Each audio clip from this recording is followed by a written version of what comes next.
Ake ngikhuleke kumhlaba wonke nasendaweni zonke la kuhamba kufinyelele khona lo mfanekiso oqoshiwe. Uma kuwukuthi umusha kule channel, ibizo lami ngumlekeleli umfoka Mbanju Khathini uMagutshwa. Inqawe shunqulwazi ezinye inqawe shunqa intuthu. Nanamuhla bafowethu angihambi ngedwa, ngihamba nensizwa la. Voma Shimona sikubingelele kuMpunga Yesintu TV. Baba Mbanjwa sibingelele, phinde sibingelele kuzo zonke indawo la kuhamba khona kufinyelele khona Impunga Yesintu TV. Siyabingelela umhlaba wonke. Mashimane mnewethu, uyabona kukhona la ngeke ngakudinga khona kwadla ukuthi akukho lulo ukuthi ngikuthole.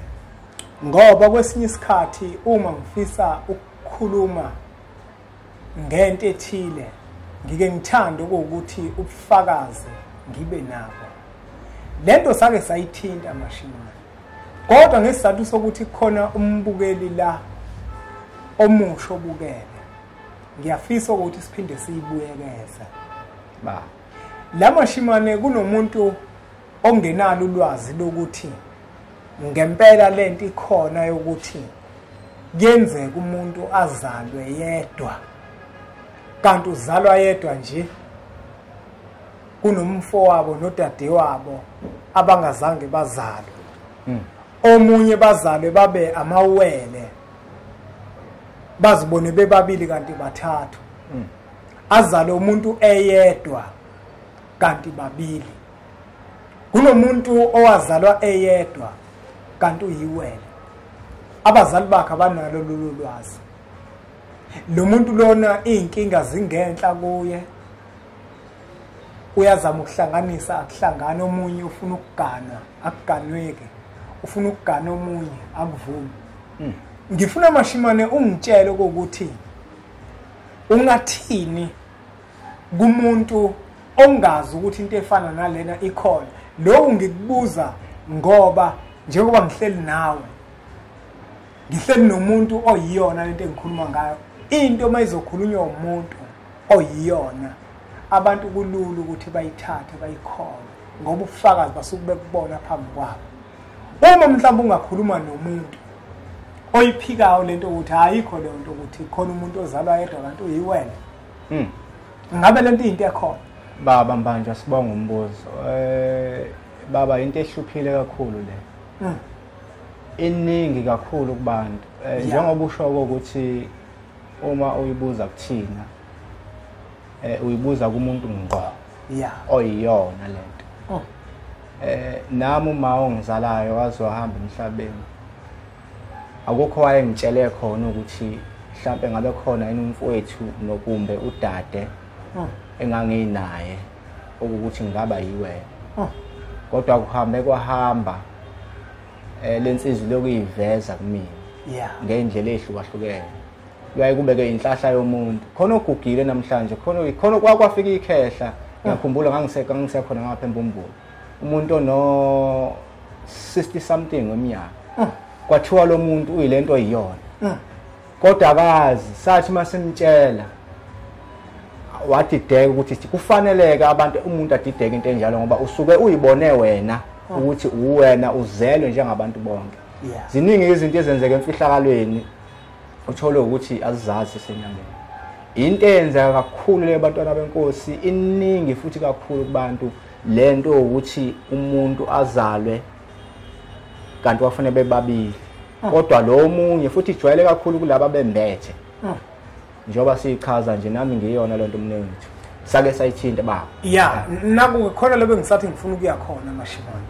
Ukuthi kunomuntu ke manje ozalwe yedwa ongenalo iwele. Kodwa ekuzalweni kwakhe yedwa wazalwa embethe. Uma ezalwe embethe sebemtshela ukuthi uyiwele. Asilungiseke lapha. Asilungise lapha. Siyayiphinda siyayilungisa. Akuchazi kumbe akusho ukuthi wonke umuntu ozalwe embethe uyiwele. Kunjalo. Kodwa uhlobo oluthile lomuntu ozalwe embethe bese bayiwele. Njoba ngisho ukuthi nje nami njoba ngazalwa abazali bami bengazi kanti bekhona umfowethu okhona ohamba moyiveza.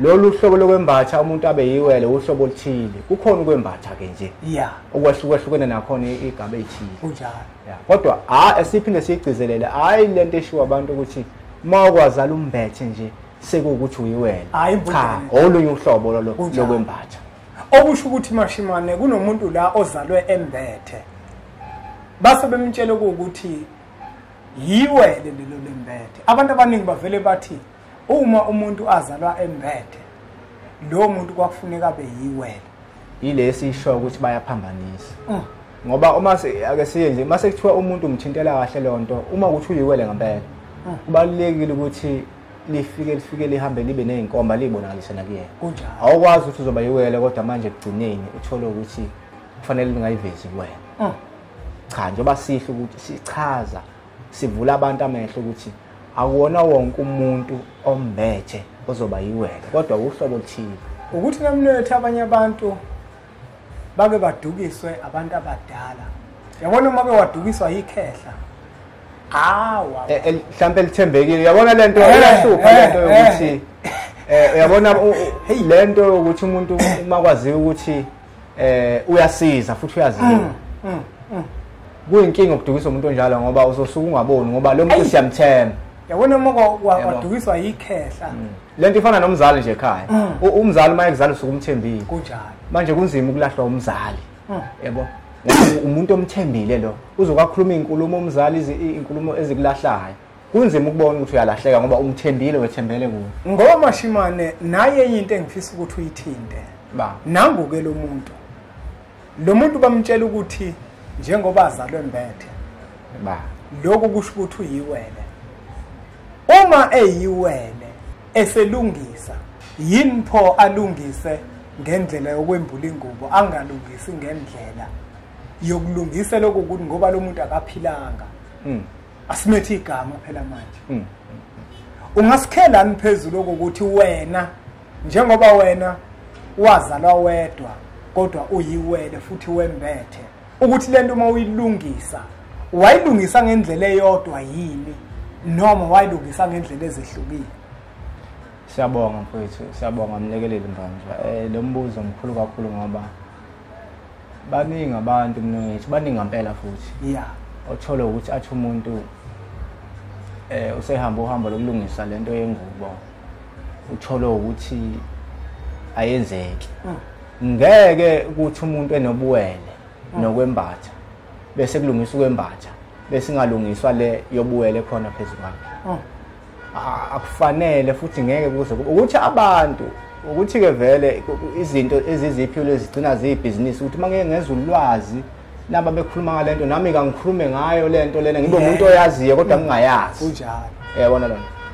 manje ke into enjalo mne wethu njengoba ngikhuluma ngami uqobo nomuntu ongafana nami ozaleke njenganami into yokuqala efuna yenzeke kulo muntu ngaphambi ukuthi embule lengubo yeah ake ngithinte lingibhathini uyabona njengoba ngiyiwele nje umuntu mayiwele yeah iwele lisemoyeni njalo lihlale lihlema ukuthi lona elidala njalo umuntu osemoyeni uma kanje naye uhlale ezokutshela ukuthi uyena omdala manje ke awuwazi ukumeka wembula ingubo noma kanjani ngaphambi kwele ngubo yenu yembulwe kufanele kulungiswe lo muntu ahlanjululwe phezulu kwakho ngoba vele usuke engalungile wachitha ngendlela achithe ngayo ngaphakathi abazali bangazi kwangazi umuntu ahlanjululwe alungiswe nje abikwe kahle ethongeni ukuthi kunosibani lo mntwana lo uzaleka kanje unomfamo kumbe unodadewabo bazaleka kanje wangavela ukhona kusibani udlule leyo umcimbi wokuthi lo muntu abikwe ethongeni ahlanjululwe aziwe ukuthi khona aqanjwe negama bese kuyimande kungenwa emkhakheni ojulile wokwembula ke lengubo uyawuzwe nje abantu abanye sebephambanisa ukuthi hayi ingubo ziba ngoba nakamawele imbuzi efanele bembili akukho lokho akukho lokho yile ndaba yolwayo yokuqagela yabo manje lento siyichaza ngoba ithina siyiyo kunjalo noma kanjani kuma sekwembula lapho ngeke ukuthi uyimbulile uthinte umuntu oyiphathisiwe lento ungawuboni umehluko ngiyagaranta ngeke ngoba ikuye uyena lento uyiyo futhi naye ngomne wethu zonke izinto sabantu siyafunjathiswa kunento engiyiphiwe mina ongayiphiwe wena kunjalo kunento wena oyiphiwe mina engayiphiwe kunjalo akufaneleke mina mase kufika umuntu kumina ngisabe manje ukuthi ngeke akuhambe kumfoka amashimane ngoba lo muntu ngiyamlimaza lo muntu abantu lokufuna bekwazi ilento abantu nje uma unesiphiwo nje ufuna ukwazi ukuthi khona uzophathiswa khona khona ungeke uphathiswe khona ungaphatheki kabi noma ngingaphatheki kabi futhi mina uthi made kukhona umuntu kimi wangasizakala wasisizakala kuwo cha usizakale kumuntu oyiphathisiwe lento ngiyiphathisiwe mina hayi ukuthi khona into ongidlula ngayo abantu lento kufanele beyazi qiniso lena yebo mnewethu kunjalo qiniso lokho nje abantu beyiphiwo khona wayebuza sasixoxa naye ngelinye ilanga ngambona ukuthi usokolo engowangasekhaya manje njengoba ukuthi siphiwe sobabili ngase ngithi hayi lo muntu lo ake ngimkhulule ngasilalela umntana enkosi yabona nje ukuphiwe nje nami ngiphiwe ngisho singakhe egcikene lodwa ngisho ngawumakhelwane uma sinomoya kaNkulunkulu sisebenza ngeqiniso umuntu esiphiwe akakhompete akaseke ngicacise lo umuntu mayephiwe akekho umuntu ayiqhathanisa naye azincintisana naye ngase ngiyamtshela ukuthi uzophilisa abantu abathunywe kuwe ngokweqiniso abantu bakubo noNkulunkulu nami ngizophilisa abantu abathunywe kumina kufanele besinde kimi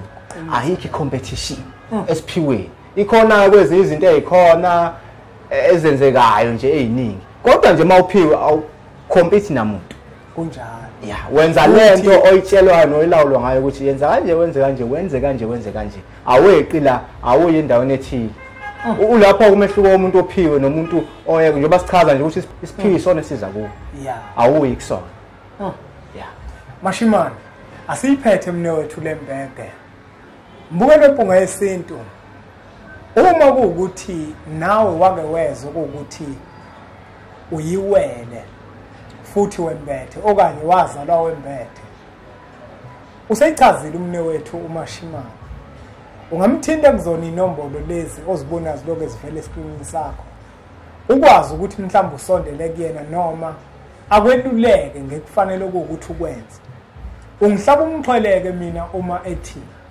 awukwazi ukuthi uzothi mawuzalwe wembethe bese kuthiwa usuyiwele ayikho bafowethu leyo nto hayi ingakho ngithi ake ngibize umuntu oyiyona leyo nto osekwazile futhi ukuthi ayilungise ukuze ubufakazi uzokwazi ukuthi ube nawo ngoba nabo phambi kwakho ngoba kwesinye isikhathi Mashimane masikhuluma abantu njengoba ngishilo ngathi yabona uma udukiswe yikhehla eyisuyithwalile inkinga sokuyithwalile inkinga ngoba njengoba likhehla nje sazi ukuthi iminyaka isiminingi usenolwazi onqala lo muntu kufanele yonke into siyithole kuyena kunjalo Mashimane awuphinde ubakhumbuze ukuthi uma bekudinga bakuthola kuphi okanye bazofona kuzona inombolo bese okuningi ubachazela newethu njengoba sishilo ukuthi ekuqaleni besendaweni yaseHarrismith Lake Free State kodwa ke ngokulawulwa njengoba kade sisanyamalele amakhehla abanikazi besiphiwo belungise ezinye izinto babeke sebesilawula sebethi cha isisekela senze lapha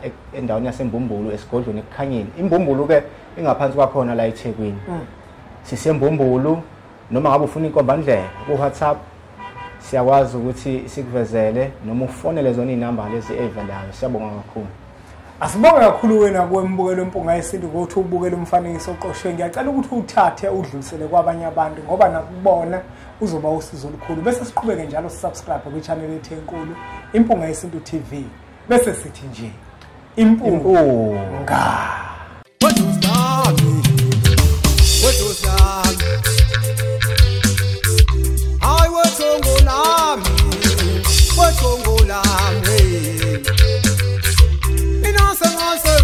Mina